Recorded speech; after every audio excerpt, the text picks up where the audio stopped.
Perkenalkan, nama saya Felitia Mantik, program studi Teknik Informatika. Saat ini saya akan menjelaskan tentang fungsi dari Microsoft Word.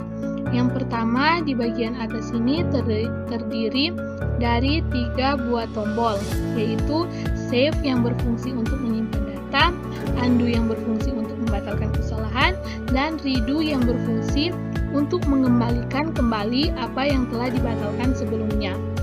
Selanjutnya ada tab menu. Tab menu ini terdiri dari Home, Insert, Design, Page Layout, Reference, Mailing, Review, View, dan Foxit Reader PDF. Kita masuk dalam tab Home. Tab Home ini merupakan menu utama yang akan tampil pada saat pertama kali kita membuka Word. Tab Home ini terdiri dari 5 grup, yaitu Clipboard, Font, Paragraph, Style, dan Editing. Selanjutnya, yang pertama adalah grup Clipboard. Ini adalah suatu tempat untuk menyimpan sementara hasil pengopian yang terdiri dari paste, cut, copy, dan format painter. Selanjutnya ada grup Font. Di sini adalah menu-menu yang berfungsi untuk mengatur bagian-bagian pada huruf yang terdiri dari font, font size, grow font, shrink font, change case, clear formatting, bold, italic, underline, strike through, subscript, superscript, text effect, text highlight, dan font color. Selanjutnya ada grup paragraf. Di sini terdapat beberapa pilihan yang disediakan oleh Microsoft Word agar tampilan dokumen menjadi lebih rapi. Di antaranya ada bullet, numbering, decrease indent, increase indent, short, show paragraph marks, align text left, center, align text right, justify, line spacing, shading, dan border. Ya, di sini ada grup style. Grup style ini berfungsi untuk menerapkan style atau gaya paragraf yang telah didefinisikan dan mengubah style. Selanjutnya ada grup editing. Ini berfungsi untuk mencari teks atau objek-objek tertentu sekaligus mengganti teks dan memilih teks atau objek. Selanjutnya kita masuk dalam insert. Tab insert ini digunakan untuk menyisipkan objek ke dalam dokumen. Terdapat beberapa grup. Grup yang pertama ialah grup page. Ini digunakan untuk pengaturan halaman, terdiri dari cover page, blank page, dan brick page. Selanjutnya ada table. Grup table ini hanya berisi icon table yang mempunyai fungsi untuk menyisipkan table, terdiri dari insert table, draw text, convert text to table, Excel spreadsheet, dan quick table. Selanjutnya ada illustration. Grup ini fungsinya untuk memasukkan diagram, bentuk ataupun bidang, gambar, dan lain-lain yang terdiri dari picture, online picture, shape, smart art, chart, dan screenshot. Selanjutnya ada grup add-ins atau menu tambahan. Di sini juga ada media, links. Grup link ini berfungsi untuk memasukkan link ke internet. Terdapat hyperlink, bookmark, dan cross reference. Selanjutnya ada link comment, header dan footer yang terdiri dari header, footer, dan page number. Ini berfungsi untuk membuat atasan dan bawahan halaman atau membuat nomor pada halaman. Selanjutnya di sini ada grup teks. Grup teks ini berfungsi untuk menginput text box atau membuat word art dan quick parts. Terdiri dari text box, quick parts, word art, drop cap, signature line, date and time, dan object. Selanjutnya yang terakhir adalah simbol. Simbol ini berfungsi untuk memasukkan simbol-simbol tertentu dan memasukkan rumus. Ini kita akan masuk pada tab desain. Tab desain ini berfungsi untuk mengatur model atau format pada lembar kerja. Di sini ada tema yang akan mengatur tema pada halaman. Ada juga dokumen formatting yang akan mengatur format-format dalam dokumen. Di sini ada color yang akan memberikan warna pada huruf, font yang akan mengatur huruf-huruf pada halaman. Selanjutnya di sini ada background. Background ini berfungsi untuk mengatur latar belakang dari suatu halaman. Terdiri dari watermark, backcolor, dan backborder. Ini kita masuk dalam tab yang selanjutnya, yaitu back layout. Ini sendiri berfungsi untuk mengatur halaman yang ada pada lembar kerja. Di tab ini terdapat beberapa grup. Yang pertama ialah grup Back Setup. Ini berfungsi untuk mengatur ukuran kertas dokumen, bentuk kertas dokumen, dan jumlah kolom pengetikan. Di sini terdiri dari margins, orientasi, size, kolom, break, line number, dan hyphenation. Selanjutnya di sini ada grup paragraf. Grup paragraf ini berfungsi untuk menjelaskan pengaturan terkait dengan paragraf yang ada di dalam dokumen. Ada indent dan spacing. Indent terdiri dari left dan right, dan spacing terdiri dari before dan after. Selanjutnya, grup arrange. Ini digunakan untuk melakukan pengaturan tambahan pada tata ruang dokumen yang terdiri dari position, wrap text, bring forward, send forward, selection pane, align, group, dan rotate. Ini kita akan masuk dalam tab yang selanjutnya, yaitu reference. Tab reference ini berfungsi untuk melakukan pengaturan berhubungan dengan sumber acuan atau rujukan pada suatu penulisan. Terdiri dari beberapa grup, yakni grup pertama yaitu table of contents.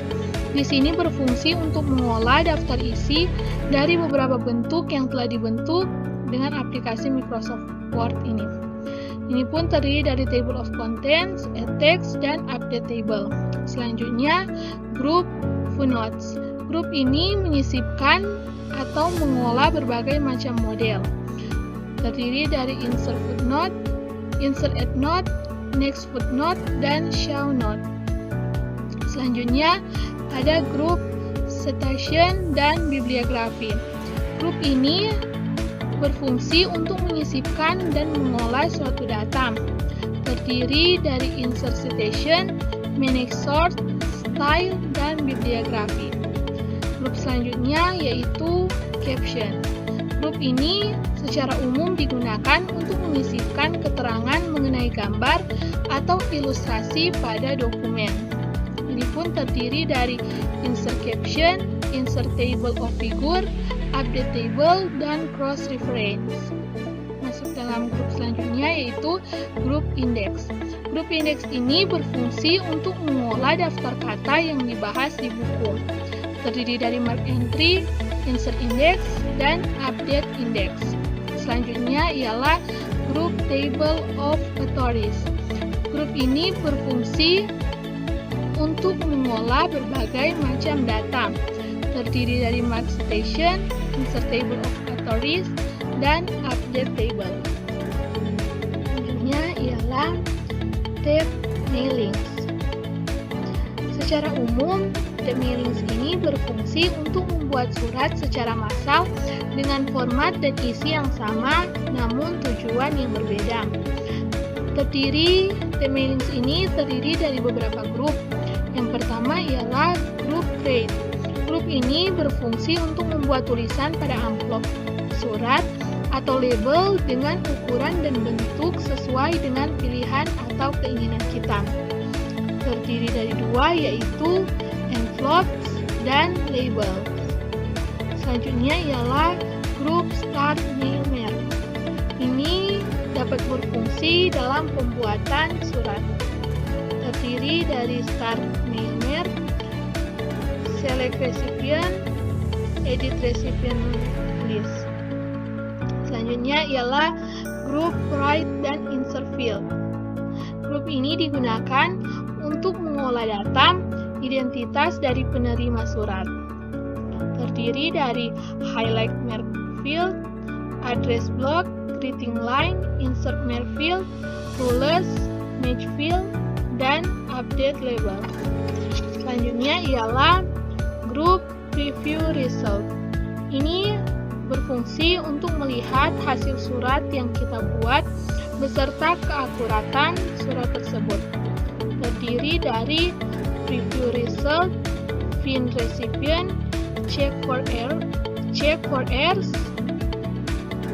dan yang terakhir ialah grup finish. Grup finish ini hanya memiliki satu icon, yaitu finish dan selanjutnya kita masuk dalam tab review. Tab review ini berfungsi untuk mereview atau mengkaji kembali suatu naskah, seperti mengecek ejaan, mengubah bahasa, translate bahasa, menyematkan komentar, dan lain-lain. Tab review ini terdiri dari beberapa grup. Yang pertama ialah grup proofing. Grup proofing ini berfungsi untuk mengoreksi tata bahasa dan menampilkan statistik jumlah kata maupun karakter.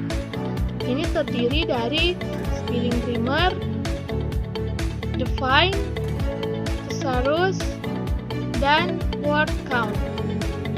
Selanjutnya ialah grup language. Grup language ini berfungsi untuk mengatur bahasa tulisan, bahkan menerjemahkannya. Terdiri dari translate dan language. Selanjutnya ialah grup comment. Grup comment ini memberikan keterangan atau kata asing yang terdiri dari new comment, delete, profuse, next, dan show comments. Selanjutnya ialah grup tracking. Grup tracking ini berfungsi untuk melacak dan merevisi dokumen yang terdiri dari trace change, simple wrap-up, show wrap-up, dan riffing pane. Dan selanjutnya ialah chain. Grup chain ini berfungsi untuk menyetujui atau menolak revisi pada komen tracking. Terdiri dari escape, reject, profuse, dan next. Selanjutnya ada grup compare dan adapun grup protect. Grup ini berfungsi untuk melindungi dokumen agar tidak bisa diedit kembali. Saat ini kita akan masuk ke tab yang selanjutnya, yaitu tab view. Tab view ini secara umum berfungsi untuk mengatur tampilan dokumen pada layar. Tab ini terdiri dari beberapa grup. Yang pertama ialah grup views. Grup ini mempunyai tujuan untuk memilih tampilan dokumen yang dibutuhkan. Terdiri dari read mode, print layout, web layout, outline, dan draft. Selanjutnya ialah grup show. Grup ini mempunyai kegunaan untuk menampilkan alat bantu pengolahan dokumen seperti penggaris, grid, dan navigator. Grup ini terdiri dari ruler, grid lines, navigation pane. Selanjutnya ialah grup zoom. Grup zoom ini mengatur berbagai hal yang berhubungan besar kecilnya tampilan lembar kerja Word di layar monitor. Ini terdiri dari zoom 100%, one page, multiply page, dan page width. Selanjutnya ialah grup window. Grup ini mengolah tampilan beberapa lembar kerja yang sedang dibuka di layar. Selanjutnya ada grup macros. Grup ini hanya mempunyai satu ikon, yaitu macros, yang berfungsi untuk melihat, membuat, dan menghapus daftar macros. Dan yang terakhir ialah tab Foxit Reader PDF. Ini berfungsi sebagai alat pembaca membaca, pencari, dan pencetak dokumen PDF. Perangkat lunak ini memungkinkan penggunaannya untuk mendesain font PDF yang interaktif, memasukkan gambar, menambah jaringan, menambahkan keterangan pada PDF, mengirim PDF, dan lain sebagainya. Sekian pemaparan saya tentang fungsi dari Word. Jika ada salah-salah kata, mohon dimaafkan. Demikian dan